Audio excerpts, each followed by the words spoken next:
Hello friends, welcome to my YouTube channel last minute तैयारी। मेरा नाम नीतू शर्मा है और आज हम पढ़ने जा रहे हैं हमारा 12th एनसीईआरटी बायोलॉजी का third chapter which is human reproduction. उसका हम टॉपिक पढ़ेंगे oogenesis।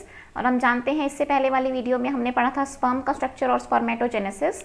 आज हम पढ़ेंगे formation of female gamete which is oogenesis। oogenesis क्या है? It is the process by which female gamete यानी कि ओवम इज फॉर्म्ड। ठीक है, ओवम और जैसे हमने बोला था स्पर्मेटोजेनेसिस वो प्रोसेस है जैसे स्पर्मेटोजोआ बनता है, मेल गैमीट बनता है, उसी तरीके से ये प्रोसेस है जिसके थ्रू फीमेल गैमीट बनता है। इस वाली वीडियो में हम पढ़ेंगे कैसे एग बनता है, कैसे ओवम बनता है and the difference between the spermatogenesis and oogenesis। ठीक है, आइए स्टार्ट करते हैं। देखिए, स्पर्मेटोजेनेसिस जो है वो स्टार्ट हुआ था जैसे ही प्यूबेरिटी स्टार्ट हुई थी, यानी कि spermatogenesis process start at the onset of the puberty, but the oogenesis it starts earlier during the embryonic growth, यानी कि जब फीटस की ओवरी डेवलप हो रही होती है उसी टाइम पर ही ये oogenesis स्टार्ट हो जाता है।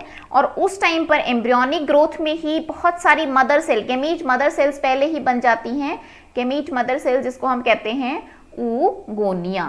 ठीक है, जैसे वहाँ पर स्पर्मेटोगोनिया था उसी तरीके से oogonia which is diploid cell जो कि गैमीट मदर सेल है वो पहले ही फीटस की ओवरी में बन जाएंगे। ठीक है, अब ये जो oogonia है, ये oogonia अब एक बार जितने बन जाते हैं, एक ही बार मिलियंस ऑफ oogonia पहले ही बन जाते हैं फीटस की ओवरी में और उसके बाद ये फर्दर नहीं बनते हैं। ठीक है, अब क्या होता है, ये सेल्स जो होती हैं ये मियोसिस में होती है और मियोसिस स्टार्ट हो जाती है लेकिन कंप्लीट नहीं होती है। ठीक है, सो मियोसिस स्टार्ट होगी बट द oogonia जो है they get temporarily arrested at a stage, जो कि हमें पता है एक स्टेज होती है, फर्स्ट स्टेज हमारी प्रोफेज। ठीक है, उस प्रोफेज स्टेज में आकर ही ये रुक जाते हैं और उस टाइम पर जो स्ट्रक्चर होता है उसको हम कहते हैं प्राइमरी oocyte। मीन्स फीटस में प्राइमरी oocyte पहले ही बन जाते हैं। ठीक है, तो मिलियंस ऑफ प्राइमरी oocytes जो हैं they are formed in the foetal ovary, no more primary oocytes are added after that. ठीक है,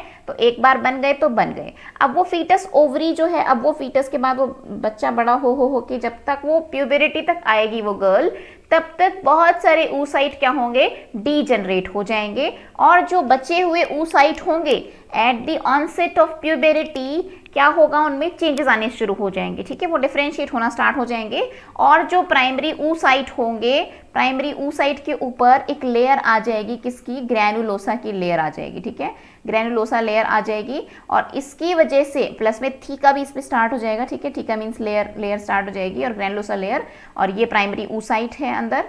ठीक है, ये जो स्ट्रक्चर है ये प्राइमरी oocyte वाला, इस स्ट्रक्चर को हम कहेंगे प्राइमरी फॉलिकल। ठीक है, और ये प्राइमरी फॉलिकल ये थीका के आने के बाद, इस लेयरिंग के आने के बाद ये क्या बन जाता है, सेकेंडरी फॉलिकल। ठीक है, ये बन जाता है सेकेंडरी फॉलिकल। बाद में फिर ये सेकेंडरी फॉलिकल और कन्वर्ट होगा इनटू दी टर्शरी फॉलिकल। ठीक है, टर्शरी फॉलिकल, बस टर्शरी फॉलिकल में क्या डिफरेंस होगा कि टर्शरी फॉलिकल में एक कैविटी होगी, फ्लूइड फिल्ड कैविटी, जिसको हम कहते हैं एंट्रम कैविटी।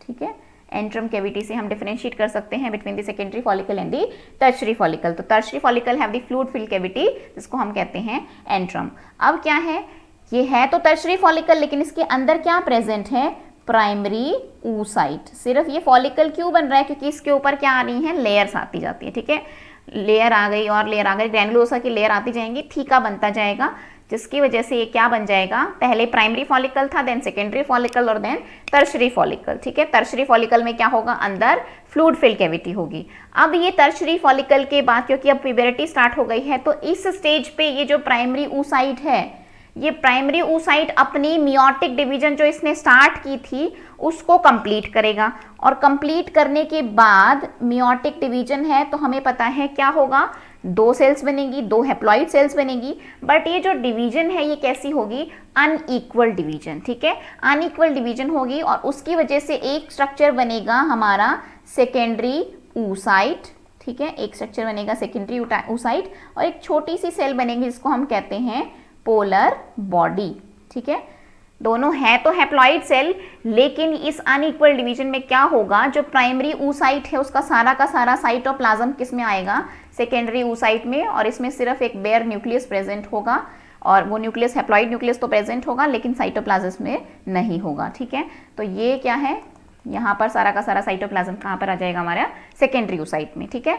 तो पहले primary follicle, secondary follicle, tertiary follicle. Tertiary follicle के अंदर जो oocyte है that will complete it's first meiotic division, जिसकी वजह से 2 सेल्स बनेगी, एक बनेगी सेकेंडरी oocyte और दूसरी बनेगी प्राइमरी या फर्स्ट पोलर बॉडी, इसको फर्स्ट पोलर बॉडी बोलते हैं, ठीक है। उसके बाद जो है फर्स्ट पोलर बॉडी हो गई। नेक्स्ट है हमारा कि जो सेकेंडरी, ये जो टर्शरी फॉलिकल था, अब टर्शरी फॉलिकल के ऊपर एक और लेयर आ जाएगी जिसको हम कहते हैं जोना पेलोसिडा की लेयर, एक और लेयर आ जाएगी, ठीक है, ग्रैनुलोसा लेयर और आ जाएगी, और अब वो कंप्लीट हो जाएगा, डिफरेंशिएट हो जाएगा इनटू अ मैच्योर फॉलिकल जिसको हम कहते हैं ग्राफियन फॉलिकल, ठीक है, Graafian follicle, mature follicle. Graafian जिसने डिस्कवर किया था उसका नाम था, जिससे रिलेट है ये ग्राफियन फॉलिकल, और ये टर्शरी फॉलिकल बाद में डिफरेंशिएट होकर क्या बना देगा, ग्राफियन फॉलिकल। अब ग्राफियन फॉलिकल के अंदर क्या है, सेकेंडरी oocyte। सेकेंडरी oocyte के बाहर क्या हो गई है, एक लेयर आ गई जिसको कहते हैं हम जोना पेलिसिडा, ठीक है। अब ये ओव्यूलेशन जब होगा, तो ओव्यूलेशन जो होगा तो ग्राफियन फॉलिकल क्या करेगा, रप्चर करेगा, और रप्चर करने के बाद क्या निकलेगा वहां से, सेकेंडरी oocyte, ठीक है, ये सेकेंडरी oocyte निकलेगा। और जो हम बोलते हैं कि ओवम जो बनता है वो कब बनता है, जब स्पर्म एंट्री करता है, ठीक है। तो स्पर्म की एंट्री जैसे ही होगी उस टाइम पे हमारी ये जो सेकेंड मियोटिक डिवीजन होगी वो कंप्लीट होगी, और उस टाइम पर ये सेकेंडरी oocyte से क्या बनेगा, एक हमारा ओवम बनेगा और दूसरी हमारी बनेगी सेकेंड पोलर बॉडी, ठीक है। तो वो बाद में, लेकिन ओव्यूलेशन में क्या होता है, ग्राफियन फॉलिकल रप्चर होता है, और रप्चर होने के बाद क्या बनता है, सेकेंडरी oocyte ही रिलीज होता है, ठीक है। तो ओवम वो रिलीज होता है, ठीक है। ये हम स्ट्रक्चर देख लेते हैं, सेक्शनल व्यू है ओवरी का। यहाँ पर हमें दिख रहे हैं ये प्राइमरी फॉलिकल है, सिंपल सा छोटा सा अंदर प्राइमरी oocyte दिख रहा है, और ये प्राइमरी फॉलिकल है। फिर ये सेकेंडरी फॉलिकल हो जाएगा, फिर ये टर्शरी फॉलिकल हो जाएगा। टर्शरी फॉलिकल में ये हमें दिख रही है ग्राफियन एंट्रम कैविटी है। फिर ये डिफरेंशिएट होगा, अंदर एक और लेयर आ जाएगी, जोना पेलोसिडा वाली लेयर हो जाएगी, और ये हो जाएगा सेकेंडरी oocyte के चारों तरफ, और ये हो जाएगा ग्राफियन फॉलिकल, और ये ग्राफियन फॉलिकल रप्चर होगा तो इस प्रोसेस को हम कह देते हैं ओवम, ठीक है। ये कॉर्पस लुटियम है कि बाद में ये जो ग्राफियन फॉलिकल जो है रप्चर्ड, ये रप्चर्ड फॉलिकल जो है जिस स्ट्रक्चर में चेंज होता है उसको हम कहते हैं कॉर्पस लुटियम, जो हम बाद में मेंस्ट्रुअल साइकिल जब पढ़ेंगे वहाँ पर हम इसे डिटेल में देखेंगे, ठीक है। तो ये हमारा था oogenesis, जिसमें हमने देखा कि ओवम का रिलीज कैसे होता है। अब हम देख लेते हैं एक बार स्पर्मेटोजेनेसिस और oogenesis का क्या डिफरेंस है। देखिए ये तो वो जर्म सेल हैं, मदर सेल है oogonia, और ये जर्म सेल हैं, और जर्म सेल से अगर हम कहते हैं ये oogenesis है तो यहाँ पर oogoनियम बनेगा, और अगर वो स्पर्मेटोजेनेसिस है तो क्या बनेंगे, स्पर्मेटोगोनियम। जब माइटोटिक डिवीजन होगी तो उससे क्या होगा, प्राइमरी oocyte बन गए हैं, और प्राइमरी oocyte जो होंगे मियोटिक डिवीजन कंप्लीट करेंगे। फर्स्ट मियोटिक डिवीजन कंप्लीट होगी जैसे ही प्यूबेरिटी स्टार्ट होगी तब, और उससे क्या बनेगा, एक सेकेंडरी oocyte बनेगी और एक क्या बनेगी, पोलर बॉडी बनेगी, ठीक है। फिर मियोसिस जो है, पहले ओव्यूलेशन हो जाएगा, और ओव्यूलेटेड के बाद सेकेंडरी oocyte जो है जैसे ही मियोसिस 2 कंप्लीट होगी, जिसकी वजह से क्या होगा, एक ओवम बनेगा और एक क्या बनेगी, पोलर बॉडी बनेगी, ठीक है। स्पर्मेटोगोनियम में अलग है, स्पर्मेटोगोनियम से क्या बनता है, प्राइमरी स्पर्मेटोसाइट। प्राइमरी स्पर्मेटोसाइट जो होंगे उससे क्या बनेगा, सेकेंडरी स्पर्मेटोसाइट, और सेकेंडरी स्पर्मेटोसाइट से बाद में क्या बनते हैं, स्पर्मेटोजोआ बनते हैं, ठीक है। पहले स्पर्मेटिड्स बनते हैं, और स्पर्मेटिड बाद में क्या बनाते हैं, स्पर्मेटोजोआ, ठीक है। तो ये स्ट्रक्चर है स्पर्मेटोजेनेसिस और oogenesis का, ये डायग्राम हो गया। ये हमारा गेमीट्स का फॉर्मेशन आज कंप्लीट हो गया है। उसके बाद हम हमारी नेक्स्ट वीडियो में देखेंगे कि मेंस्ट्रुअल साइकिल क्या होता है, उसको हम डिटेल से पढ़ेंगे, जो कि हमारा इंपॉर्टेंट टॉपिक है। तो होप आपको ये समझ आया होगा, आपने वीडियो को ध्यान से देखा होगा और आपको समझ आया होगा टॉपिक। जो भी आपको कोई भी अगर हमको डाउट वगैरह पूछना है तो आप हमें हमारे कमेंट सेक्शन में पूछ सकते हैं, या फिर हमारे फेसबुक पेज पर जाकर वहाँ पे भी हमसे आप मैसेज कर सकते हैं। और आपको ये जो नोट्स हैं ये आपको हमारे वीडियो के डिस्क्रिप्शन में ड्राइव का लिंक हम देंगे, वहाँ से आप PDF फॉर्म में ईजिली डाउनलोड कर सकते हैं। तो होप आपको ये वीडियो पसंद आई होगी। अगर आपको वीडियो पसंद आई है तो जितना हो सके हमारी वीडियो को लाइक कीजिए, लोगों में शेयर कीजिए, और हमारे चैनल को अभी सब्सक्राइब कीजिए और हमें सपोर्ट करते रहिए। Thank you so much guys.